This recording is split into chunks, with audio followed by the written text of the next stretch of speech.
Bonsoir à vous, je suis très heureux de vous retrouver une nouvelle fois en Islande. Donc je vous dis bonsoir tout simplement parce qu'il est minuit. On est en Islande et donc le soleil est relativement haut en été. Et donc ce soir, il ne se couche pas. Donc vous pouvez voir par vous-même, le soleil est relativement haut, même à minuit. Écoutez, je vais continuer avec les questions que vous m'avez envoyées. Alors j'ai une question de Vincent, je vous laisse écouter. Bonjour Étienne, Vincent, ici c'est Vincent. J'ai reçu donc votre email dans lequel vous nous demandez de vous envoyer nos questions par vidéo. Donc j'ai préparé une petite vidéo. Alors moi j'ai une question vraiment, comment je vais dire, qui me libérerait beaucoup par rapport aux questions de l'investissement immobilier, c'est la compta. Moi la compta j'aime pas du tout ça, j'y comprends pas grand chose, c'est pas clair. Déjà rien que faire ma demande de ma déclaration de revenus, pour moi c'est douloureux. Donc voilà, ma question je l'ai appelée j'aime pas la compta mais ça j'aime bien. Pourquoi? Parce que j'aimerais que la compta ça se présente comme ça, sous la forme de réservoirs qui se remplissent, qui se vident, et c'est inspiré j'ai eu dans ma formation, j'ai eu un cours de compta dans lequel on m'avait parlé de SIG, de seuil intermédiaire de gestion, et c'était représenté presque sous cette forme-là, et ça me parle plus. L'histoire des réservoirs qui se remplissent et qui se remplissent par le haut, par les revenus, et ils se vident par le bas par des fuites qui sont les dépenses de la société. Et voilà, moi si je pouvais avoir ça pour l'immobilier, ça m'aiderait beaucoup à comprendre la compta, à comprendre comment ça marche, à comprendre où je vais en fait, parce que moi je suis pas un risque tout, et j'ai vraiment besoin de comprendre comment ça fonctionne, mais des tableaux de chiffres et des phrases, ça me parle pas. Du visuel, ça me parle beaucoup plus. Et donc ça m'aiderait à comprendre comment fonctionne une SCI et qu'est-ce qui reste ici à l'arrivée en fait. Voilà, donc si vous répondez à ma question, eh ben, ce sera magnifique pour moi. Merci beaucoup et merci aussi de faire maintenant un blog en vidéo plutôt qu'en texte, parce que moi j'adore les vidéos. Voilà, à très bientôt, au revoir.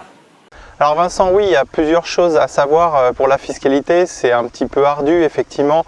C'est toujours un petit peu compliqué de trouver la bonne dose entre tout connaître de la fiscalité et rien de savoir. Donc quelque part, c'est un petit peu logique que ça soit un petit peu complexe. Voilà. Donc il y a deux choses à savoir pour essayer de s'en sortir dans cet exercice qui est assez périlleux. Le premier, c'est de savoir ce qu'on appelle le cash flow, et deuxième, c'est ce qu'on va voir dans les slides que je vais rajouter juste après, c'est la fiscalité. Pour moi, c'est deux notions très différentes. Le cash flow, c'est en gros, on enlève tout ce qui part et on garde tout ce qui reste. En gros, c'est ce qui reste dans son porte-monnaie. La fiscalité, c'est une notion un petit peu différente. Il peut y avoir par exemple des travaux de 20-30 000 euros non déductibles. On va dépenser 30 000 euros, mais fiscalement, on ne va pas pouvoir les déduire. Donc, sans rentrer vraiment trop dans le détail, aujourd'hui, ce qui n'est pas l'objectif évidemment, c'est de voir en fait d'un côté ce qui nous reste dans le porte-monnaie, de l'autre ce qui est traité fiscalement, et donc comment le traitement fiscal va impacter notre rentabilité. Donc c'est pour ça qu'en fait on va développer des notions comme la SCI à l'IS, comme la location meublée ou la location nue. C'est vraiment les trois principales fiscalités, et il va falloir un petit peu se débrouiller avec ces trois fiscalités-là parce que c'est essentiellement les principales. Donc si on revient un petit peu en détail sur la fiscalité, globalement le traitement fiscal est simple. On a d'un côté les revenus, donc revenus locatifs, que ce soit du saisonnier ou pas, on va avoir des revenus, et de l'autre côté les charges, donc des charges qui sont déductibles et d'autres non. Parmi ces charges déductibles, on a évidemment tout ce qui est travaux pour l'amélioration en location nue. On va aussi avoir d'autres types de charges pour la location meublée, l'amortissement par exemple, ou les déductions fiscales, etc.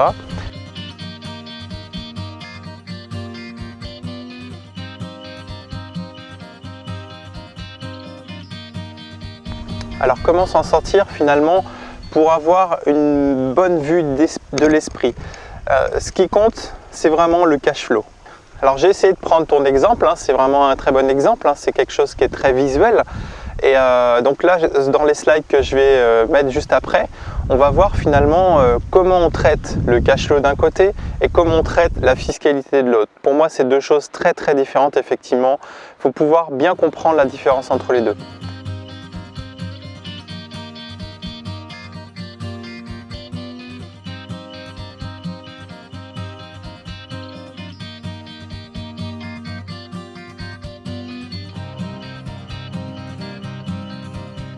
Donc maintenant, je pense que l'idéal, c'est d'avoir soit un logiciel fiscal, soit des simulateurs, comme je propose sur mon site par exemple.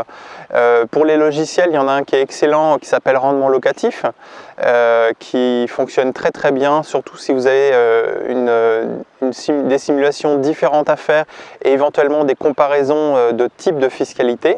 Vous voyez le lien juste en dessous. Sinon, il y a aussi des simulateurs comme le simulateur Performance IMO qui va être décliné très probablement dans les mois qui viennent en SCI à l'IS et éventuellement en location meublée également. Ces simulateurs ou ces logiciels vont vous permettre d'avoir une idée très précise de ce qui va se passer pour vous en termes fiscal et en termes de cash flow, puisque c'est deux choses très différentes. Ce qu'on voit, c'est qu'en revenu foncier, le cash flow et le traitement fiscal est très différent. C'est-à-dire qu'on va être imposé, on va avoir un impôt à payer, alors que du côté du cash flow, on n'a pas d'argent qui rentre. Donc ça met souvent en difficulté les propriétaires de biens immobiliers et ce n'est pas forcément l'idéal. Donc voilà, écoutez, je vous dis à très bientôt. En tout cas, n'hésitez pas à poser vos questions en envoyant un email directement. Vous envoyez vos vidéos, vos audios ou même vos questions mail, ça n'a pas vraiment d'importance. Je traiterai l'essentiel par vidéo. Voilà, je vous dis à très bientôt et bonne journée, ou plutôt bonne soirée. Au revoir.